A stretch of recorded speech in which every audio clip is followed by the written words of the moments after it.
Hello बच्चों, let us read the question. Question कह रहा है particle having charge to mass ratio q by m equals to k is projected in a magnetic field B with a speed of v equals to 2k bd as shown in the figure where t is the width of the region in which magnetic field is present। और हमें diagram दे रखा है particle remain in the magnetic field for the time which will be. तो हमें time निकालना है कितने time तक पार्टिकल जो है वो मैग्नेटिक फील्ड के अंदर रहेगा। So before solving this question let us first understand the key concept of this question. की concept.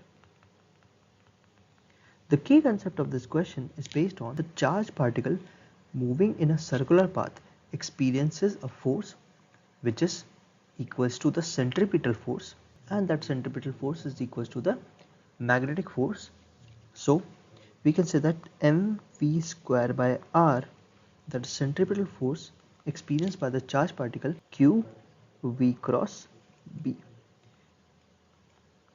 Q is the charge of particle, m is the mass of particle, v is the velocity, r is the radius of circular path, and v is the magnetic field experienced by the particle.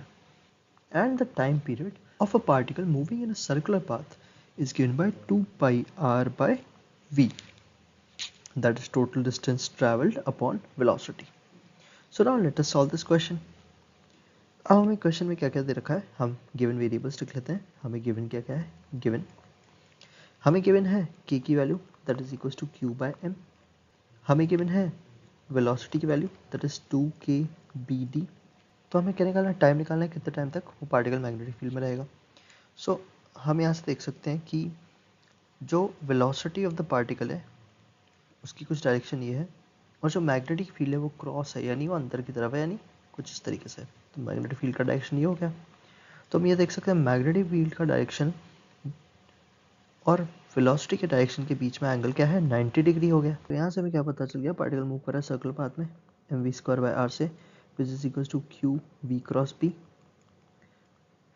And हमने v और B के बीच में निकाल लिया theta angle, वो हो गया 90 डिग्री। तो वी क्रॉस बी यानी वी बी साइन थीटा, इसकी वैल्यू क्या आ गई हमारे पास में 90 degree. Sine theta sine 90 degree होता है 1, तो यहाँ से हमारे पास में आ गया m we square by r equals to q v b. तो हम यहाँ से r की वैल्यू निकाल लेंगे, v से एक v गया, यहाँ से आएगा हमारे पास में M v by r equals to q b.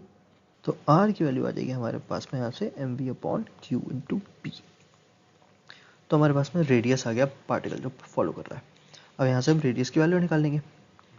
तो रेडियस की वैल्यू निकालेंगे, हमारे पास में m है मास, वेलोसिटी हमें गिवन है पार्टिकल की which is 2k bd, 2k b into d upon q charge of particle into b. तो यहाँ से हम कैलकुलेट करेंगे तो b से b कट जाएगा, यहाँ से रेडियस वैल्यू आएगी 2k m d upon q। And हमें क्वेश्चन में k की वैल्यू भी गिवन है which is q by m। तो यहाँ से हम k की वैल्यू रख देंगे that r equals to 2 into q by m into m d upon q। एक m से m गया, q से q गया, तो हमारे पास में रेडियस की वैल्यू आती है which is equals to 2 times of d 2d। तो हमें रेडियस पता लग गया, तो हमें निकालना है टाइम, कितना मैग्नेटिक फील्ड में पार्टिकल रहता है। तो वो होता है 2 पाई आर बाई वी। तो हमने रेडियस निकाल लिया, वैल्यूज रख देंगे, तो 2 पाई इंटू आर की value is 2d upon velocity की वैल्यू हमें गिवन है क्वेश्चन में 2k b इंटू टी। तो यहाँ से हम देखेंगे d से d कट जाएगा, एक 2 से एक 2 कट जाएगा, तो यहाँ से हमारे पास टाइम पीरियड की वैल्यू आएगी 2 pi upon k into p। Therefore, the particles remain in the magnetic field for the time of 2 pi upon kb. Time equals to 2 pi upon k into b. So the correct answer is option C, that the particle remain in the magnetic field for a time which is equals to 2 pi upon kb. Option C. Hope you understood it well. Best of luck.